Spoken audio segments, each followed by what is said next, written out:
예, 안녕하세요. 기팍입니다. 오늘 영상에서 다룰 내용은 한국에서 아파트 분양받는 것과 캐나다에서 콘도 유닛 분양받는 것이 어떻게 차이점이 있는지 그것에 대해서 간단하게 설명을 해드리도록 할게요. 바로 시작해 볼까요? 일단 그러면 한국 분양 방식을 먼저 확인을 해보도록 할게요. 한국에서는 예를 들어서 1000세대의 아파트를 분양을 한다고 하면은 이 데드라인이 있어요.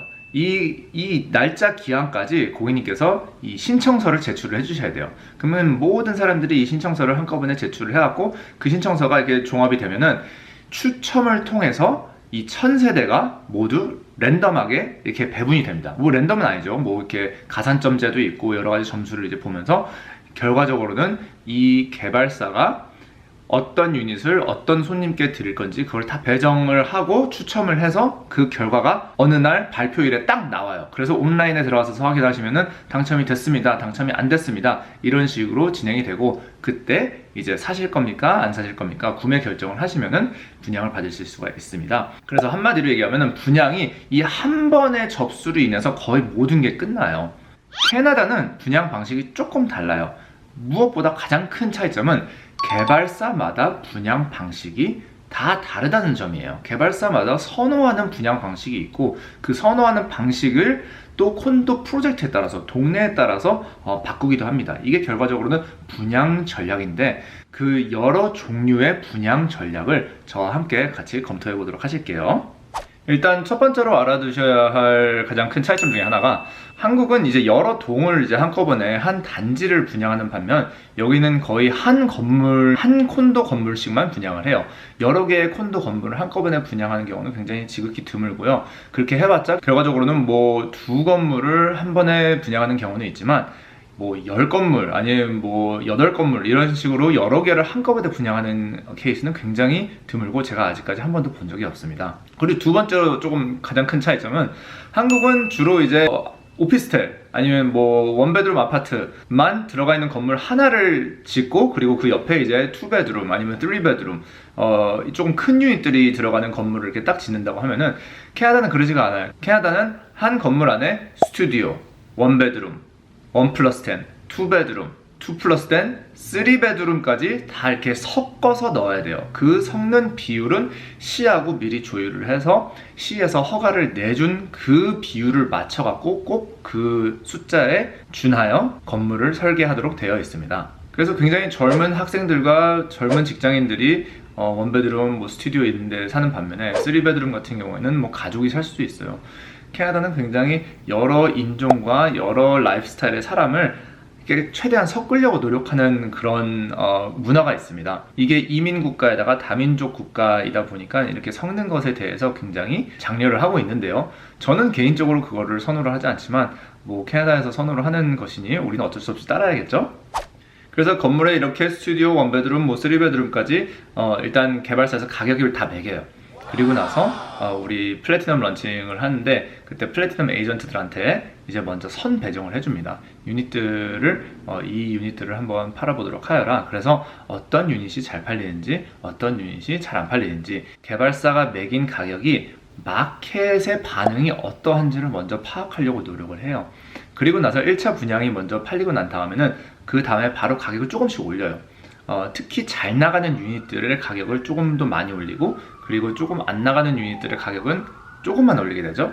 그래서 비교적으로 잘 팔리는 유닛들의 가격이 더 높아 보이고 잘 안 팔리는 가격의 유닛이 가격이 조금 더 저렴해 보이게 차이를 내면서 점점 더 인기가 없는 유닛들을 팔아보려는 의도로, 전략으로 보시면 되겠습니다. 이런 식으로 주로 진행을 하는데 일단 첫 번째로 건물에 500개의 세대가 있으면 500개의 유닛이 있으면은 이 500개의 유닛을 최대한 빨리 팔려고 하는 개발사가 있는가 하는 반면에, 어떤 개발사들은 500개 중에서 한 200개만 먼저 팔아보고 아니면 300개만 먼저 팔아보고 나머지 남은 유닛들을 쟁여놓고 있다가 시간이 지나면 천천히 뭐 30개씩, 50개씩, 뭐 70개씩 이런 식으로 미래 분양을 하는 경우가 있어요. 그 이유는 토론토 부동산 시장이 지속적으로 가격이 많이 올라가기 때문에 개발사에서 이거를 최초 분양 때 한꺼번에 팔아버리면은 수익을 극대화시키지 못하기 때문이에요. 개발사가 유닛을 최대한 많이 들고 있으면서 오랜 기간 동안 천천히 부동산 시장의 평균 가격이 오르는 것과 같이 나중에 가격을 올려서 팔게 되면은 개발사도 우리와 같은 투자자들처럼 유닛 가격이 오르는 것에 대한 수익을 즐길 수가 있게 되는 거죠. 이렇게 개발사가 들고 있다가 천천히 나중에 분양하는 것을 저희가 인벤토리 분양이라고 해요. 그래서 분양에는 두 가지가 있는데, 첫 번째로 최초 분양, 플래티넘 1차 최초 분양이 있고, 나중에 하는 인벤토리 분양이 있습니다. 근데 이 인벤토리 분양에 대해서 많은 분들이 인기가 없는 유닛이라고 착각을 하시는 경우가 있으세요. 이게 실제로는 그렇지가 않습니다. 개발사가 최초 분양을 할 때 사용하는 전략 중에 하나가 바로 최초 분양 때는 가장 팔기 어려운 유닛부터 팔 때가 있어요. 이것도 전략 중에 하나인데, 모든 개발사가 다 동일한 전략을 사용하는 것은 아니지만 몇몇 개발사들은 이런 전략을 사용하곤 해요. 2층, 3층 아니면 조망이 없는 유닛들, 그런 유닛들을 먼저 플래티넘 에이전트들에게 선 배정을 해서 먼저 팔아와라. 그리고 나서 나중에 팔기 쉬운 좋은 유닛들은 가격을 올린 다음에 그거를 나중에 천천히 분양을 하는 전략이 또 있어요. 그렇기 때문에 플래티넘 1차 최초 분양이라고 해서 가장 저렴한 거는 사실이지만 가장 좋은 유닛을 구할 수가 있느냐? 그거는 꼭 그렇지 않습니다. 좋은 유닛은 실제로 인벤토리 분양, 나중에 추가 분양 때 찾을 가능성이 상당히 높습니다. 그러니 인벤토리 유닛이라고 이게 안 좋은 유닛이라고 생각하는 것은 어떻게 보면 캐나다에서는 큰 오해입니다. 인벤토리 유닛에는 이 나중에 팔려고 쟁여놓은 이 좋은 유닛들도 있고, 1차 최초 분양 때 안 팔린 유닛들도 같이 공존을 해요. 예를 들어서 2층이나 아니면 조망이 없는 유닛이나 이런 것들은 당연히 사람들이 선호를 하지 않겠죠. 다만 개발사들의 전략 중에 하나가 이 최초 분양 때 안 팔린 유닛들은 가격을 그때부터 계속 유지를 하고, 추가 분양 물량들은 가격을 올리면서 이게 비교적 더 저렴하게 보이게 하는 거죠. 그리고 가격을 계속 올리지 않고 6개월, 1년, 1년 반이 지나게 되면은 이 같은 동네의 주변 다른 콘도들, 다른 개발사들이 하는 콘도들이 가격을 올려서 더 분양을 한단 말이에요. 그러면은 비교적으로 새로 분양하는 그 콘도들보다 여기에 가격을 올리지 않은 예전에 분양한 콘도들이 또 가격이 훨씬 좋을 때가 있습니다. 그렇기 때문에 인벤토리 유닛이라고 이게 안 좋은 유닛이 아니에요. 실질적으로 저는 보물사냥이라고 들어보셨을 텐데, 킵하기가 가장 잘하는 것 중에 하나가 바로 인벤토리 사냥이에요. 왜냐하면은 저는 플래티넘 에이전트로서, 그리고 인맥이 넓은 분양사들과 친하고 개발사들과 친한 사람들로서 항상 인벤토리 유닛에 대한 정보가 up to date, 항상 업데이트 되어 있는 정보로 받고 있습니다. 오늘부로 인벤토리 유닛에 대한 오해가 조금은 풀렸으면 하네요. 그러면 우리 잠깐 복습을 해보도록 해요. 최초 분양하고 인벤토리 분양을 할 때 좀 몇 가지 차이점이 있는데, 그것에 대해서 좀 짚어드리도록 할게요. 분양을 받을 때 투자자들이 고려해야 되는 항목들이 몇 가지가 있습니다. 그 항목들은 바로 유닛 단가, 60만 불이냐, 70만 불이냐, 100만 불이냐, 200만 불이냐, 유닛의 단가가 있고요. 두 번째로는 피트 단가, 유닛 단가를 유닛 사이즈로 나누면은 피트당 얼마, 한국어로 말하면은 단순히 평당가 얼마예요, 이런 식으로 얘기를 하죠. 그거랑 똑같은 치수인데 다만 캐나다의 수치인 피트로 계산을 하는 거예요. 그래서 피트 단가가 두 번째, 단가, 피트 단가. 그리고 세 번째가 바로 완공 예상일.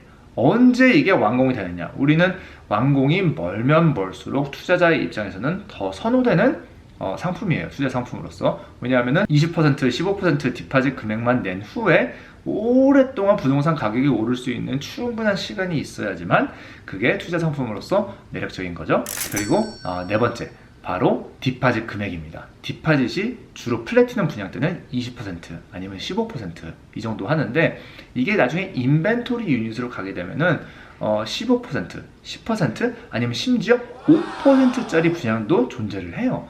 왜냐? 그건 바로 개발사가 시공 대출을 벌써 다 확보를 했기 때문에 더 이상 디파짓을 많이 요구하지 않아도 분양을 할 수가 있는 거예요. 그렇기 때문에 5%, 10%짜리 디파짓을 인벤토리 사냥을 해보면 찾을 수가 있는데, 그게 왜 좋으냐? 적은 금액을 낼수록 수익률이 높아져요. 우리가 수익률을 어떻게 계산하냐면은 디파짓 낸 금액, 그리고 뭐 예를 들어서 5년 동안 투자를 했는데 5년 동안 낸 수익금이 있잖아요.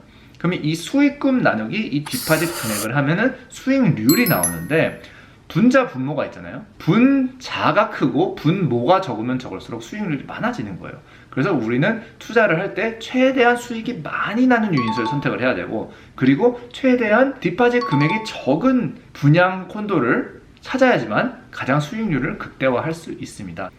최초 분양 때는 주로 20%풀 디파짓을 요구합니다. 왜냐하면 아직 시공 대출이 확보가 되지 않았기 때문에, 개발사에서. 대신 인벤토리 유닛들은 시공 대출이 확보된 가능성이 높기 때문에 개발사에서 요구하는 디파짓 금액이 적을 경우가 훨씬 많습니다. 대신 유닛 단가 아니면은 피트 단가는 최초 분양이 가장 저렴해요. 나중에 인벤토리 유닛을 하게 되시면은, 왜냐하면 6개월, 1년, 1년 반, 2년, 3년 이렇게 후에 분양을 받는 거기 때문에 부동산 시장이 그만큼 올라와 있어요. 2년 전에 분양받은 거하고 2년 후에 분양받는 거하고는 가격이 똑같을 수가 없겠죠. 그렇기 때문에 인벤토리 유닛은 피트 단가나 단가가 최초 분양보다는 비싸지만, 말씀드렸듯이 마켓에 비교를 했을 때는, 예를 들어서 같은 동네 안에 여기에 인벤토리 유닛이 있고 그리고 바로 길 건너에 최초 분양하는 콘도가 있다. 그러면은 이 바로 길 건너에서 최초 분양하는 콘도의 피트 단가나 단가는 인벤토리 유닛보다 높을 가능성이 훨씬 큽니다. 그 이유는 새로 분양하는 개발사 입장에서는 벌써 예전에 분양한 이 콘도가 얼만큼 잘 팔렸는지를 파악을 할 수가 있어요. 그렇기 때문에 마켓에서 어느 가격까지 수용을 할지를 이해를 하고 있기 때문에 항상 더 비싼 가격에 분양을 하려고 해요. 그게 불과 몇 개월 전이라고 할지라도요. 고객님께서 집을 가지고 있는데 옆집이 예를 들어서 2밀리언에 팔렸어요. 그럼 고객님은 2밀리언보다 저렴하게 팔지 않으시겠죠? 당연히 2.2, 2.3를 받고 싶어 하시겠죠? 개발사도 같은 심리라고 생각하시면 됩니다. 그리고 또 한 가지 첨언을 드리고 싶은 게 있네요. 이 개발사도 결과적으로는 유닛을 팔고 싶은 거예요. 팔아야지만 이제 돈을 버는 건데, 가끔은 이런 시츄에이션이 올 때가 있어요. 최초 분양을 해왔고 어느 정도 팔았는데 아직 시공 대출이 나오려면은 한 유닛을 한 5개 아니면 10개 요 정도는 더 추가로 팔아야지만 시공 대출이 나오는 거예요. 그렇게 되면은 이 5개에서 10개의 유닛들의 가격을 벌써 올려놓은 상황인데, 시공 대출까지 얼마 남지 않았으니까 요거를 좀 빨리 팔고 싶어서 인센티브를 만들고 싶어요. 하지만 최초 분양 받은 사람들이 요거를 알게 되면 굉장히 기분이 안 좋겠죠. 그럼 분양사 직원들이 자기하고 친한 에이전트들한테 막 문자를 날려요. 연락을 하고. 그래서 너 지금 혹시 당장 이거를 우리가 인벤토리 유닛이지만 분양 최초 가격과 비슷하게 이렇게 해서 인센티브를 이렇게 막 넣어서 너에게 주면은 네가 이거를 한 3개, 5개 팔아올 수 있겠느냐? 이렇게 저희에게 문의가 오는 경우가 있습니다. 특히 저는 이제 이 분양사 직원들 맨날 밥 사주고 술 사주고 선물 사주고 이거 그런 곳에 돈을 많이 쓰거든요. 왜냐하면 저는 얘네들하고 같이 오랫동안 일을 해야 되는 관계이고, 그리고 실제로 친해요. 밥 먹고 술 먹다 보면 또 친해져 갖고 친구처럼 지내기도 하고 그런답니다. 그래서 그 친구들에게 연락이 오면은 저는 또 이거를 널리 홍보는 못하고 제 고객분들 중에서 조금 VIP이신 고객분들, 아니면은 킵하기에 프라이어리티 리스트에 등록해 주신 분들께 먼저 연락을 해봐요. 그래서 그분들이 사시겠다고 하면은 최초 분양 받으신 분들 몰래 오리지널 프라이싱으로 또 분양을 받을 수 있는 굉장히 좋은 기회가 생기는 거죠. 관심 있으시면은 이메일 구독하시고 프라이어리티 리스트, 킵하기에 프라이어리티 리스트에 등록을 해주세요. 자, 오늘 많은 내용을 한꺼번에 정리를 했습니다. 첫 번째로 한국 분양 방식과 캐나다 분양 방식이 다르다는 점. 한국은 모든 것을 한꺼번에 뻥 팔고, 캐나다는 개발사마다 분양 전략이 다른데 전반적으로 최초 1차 분양이 있고 그 다음에 서서히 가격을 올리면서 개발사들이 최대한 수익을 극대화시키려는 그런 전략이 있다는 점. 두 번째로 최초 분양 유닛들과 인벤토리 유닛들의 차이점들. 최초 분양 유닛은 꼭 주로 20% 디파짓, 15% 디파짓, 인벤토리 유닛들은 잘 찾으면은 5%, 10%짜리도 있고요. 최초 분양은 그 건물 안에서 단가나 피트 단가가 가장 낮다는 점. 인벤토리 유닛은 최초 분양 이후에 6개월, 1년, 2년 이후에 분양을 하는 거기 때문에 당연히 마켓이 올랐기 때문에 그 가격이 더 높을 수밖에 없다는 점. 하지만 이 건물 바로 근처에 있는 콘도의 최초 분양보다는 인벤토리 유닛이 더 저렴할 수가 있다는 점을 꼭 인지를 해주셔야 돼요. 인벤토리 유닛은 안 팔리고 남은 유닛들이 아니라 개발사가 쟁여놓고 들고 있다가 나중에 추가적으로 분양을 하는 유닛들, 그리고 여기에 더 좋은 유닛이 많이 존재한다는 점도 염두에 두시고요. 네, 오늘 영상 그러면 여기까지 정리를 해드리도록 하겠습니다. 궁금하신 점 있으시면 언제든지 제게 연락 주시고요. 여기에 나가는 연락처 416-493-3955 아니면 key@condoanalyst.ca 여기로 이메일 주시면 항상 최선을 다해서 고객님께 안내를 드리도록 하겠습니다. 자, 도움이 많이 되셨기를 바라겠고요. 다음 영상으로 또 찾아뵙겠습니다. 감사합니다. 킵하기였습니다. 그래서 업벤 가온 현상을 2베드룸 이상의 싼에 들어올 콘도 지금 에이전트들 언제나 아니에요. 그러니까 사이닝 하는데요.